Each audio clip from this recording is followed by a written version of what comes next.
Hey guys, welcome back to the channel. This is a story about what if Deku became a genius inventor part 1.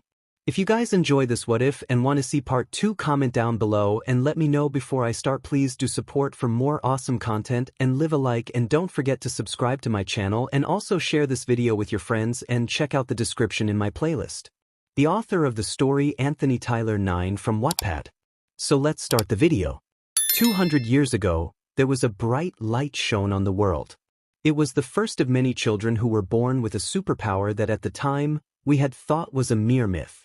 Children around the world were being born with powers that of a comic book, and it took the world by storm. Soon, over the time that superpowers were becoming mainstream, a new job title came about.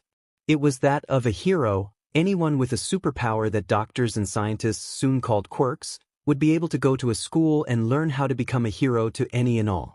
It was a world that I was born in, and I was born without such power. I was born quirkless, and I was severely bullied and abused for it. My only saving grace was my own home, as my mother made sure that I never got any treatment that I had received at school at home. She was the light in my darkness, and I am really grateful for her presence in my life. If it wasn't for her, I don't know what would have happened to me, nor do I really wish to know. A young voice said, as we see a young boy of around 5 years of age walking around a doctor's office. "Can Mrs. 𝗵𝗃𝗧𝗏 please enter the office?" A gruff voice called out. "Come on, Izuku, we need to see what your quirk is." A woman said, presumably Mrs. 𝗵𝗃𝗧𝗏. She brought her son Izuku into the room with the doctor, who had a mustache that looked like Dr. Eggman from Sonic the Hedgehog. "So, what brings you here today, 𝗵𝗃𝗲?" the doctor asked.